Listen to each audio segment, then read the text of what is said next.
जिलाधिकारी देहरादून के निर्देश पर खाद्य पूर्ति विभाग के द्वारा सत्यापन अभियान चलाया जा रहा है। इसी क्रम में विकास नगर खाद्य पूर्ति निरीक्षक कार्यालय से भी सत्यापन अभियान की शुरुआत हो चुकी है, जिसको लेकर खाद्य पूर्ति निरीक्षक राखी वर्मा का कहना है कि जो राशन कार्ड धारक अपात्र की श्रेणी में आते हैं वो अपना राशन कार्ड स्वयं आकर जमा कर दें, नहीं तो उन पे कार्यवाही होगी।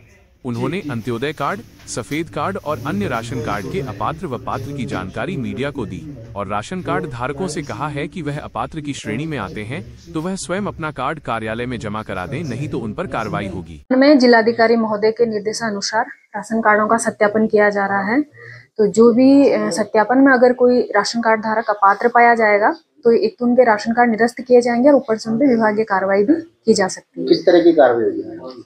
उसमें रिकवरी भी हो सकती है, ठीक है, अन्य कार्रवाई भी हो सकती है, जो भी डिसाइड होगा बाद में। दूसरी चीज ये है कि हम कार्ड धारकों से अपील करते हैं कि अगर कोई अब अपात्र है, पहले पात्रता की श्रेणी में आता था लेकिन अब उनकी आर्थिक स्थिति ठीक हो चुकी है, तो ऐसे कार्ड धारकों से अपील है कि वो अपने कार्ड स्वयं निरस्त कर दे, स्वयं सरेंडर कर दे ऑफिस में आके, ताकि हम जो गरीब हैं, जो पात्र हैं, उनका राशन कार्ड बनाया जा सके।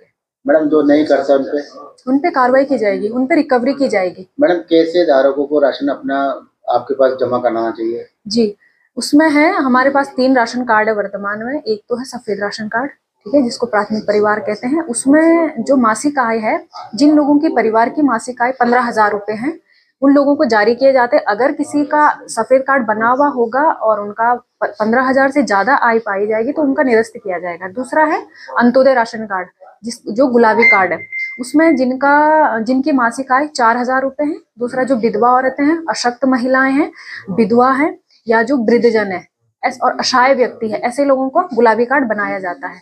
तीसरा है SFI कार्ड, राज्य खाद्य योजना का कार्ड, जो है पीला कार्ड, ठीक है। उसमें है वार्षिक आय जिनकी 5 लाख तक की है, उनको जारी किया जाता है। तो ये है कैटेगरी हमारे यहाँ 3 राशन कार्डों के और उनकी पात्रता ये है। मैडम लोगों को जैसे घर में किसी की मृत्यु हो जाती है, राशन फिर भी लेते हैं, उन पे क्या कार्रवाई की जाएगी? जी, अभी देखने में आ रहा है, जब हम सत्यापन कर रहे हैं कि यूनिट चल रही है राशन कार्ड में, लेकिन उनका अभी तक निरस्त नहीं किया गया। तो ऐसे लोगों से भी हमारी अपील है कि आप उनका जैसे मृत्यु हो जाती है तो उनका मृत्यु प्रमाण पत्र देके ऑफिस में उनका कटवा लें, ताकि किसी और का हम कार्ड जारी कर सकते। क्योंकि सफेद और गुलाबी में हमारे पास फिक्स कैपिंग आती है। उसमें कैपिंग का ऐसा है, ग्रामीण क्षेत्र में 75 पॉपुलेशन को हम उसमें कवर कर सकते हैं और अंत्योदय और गुलाबी में सेव है और शहरी में 50% पॉपुलेशन को उसमें कवर कर सकते हैं। तो उससे ज्यादा लोगों के हम अंत्योदय और गुलाबी कार्ड, अंत्योदय या सफेद कार्ड नहीं बना पाएंगे। तो उसमें ये है।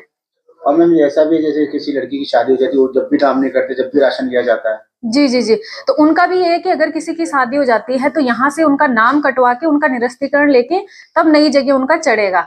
अगर नहीं काटेंगे तो जो बहुएं यहाँ आ रही है तो उनका भी ऐड नहीं हो पाएगा, क्योंकि उसमें हमारे पास फिक्स कैपिंग है।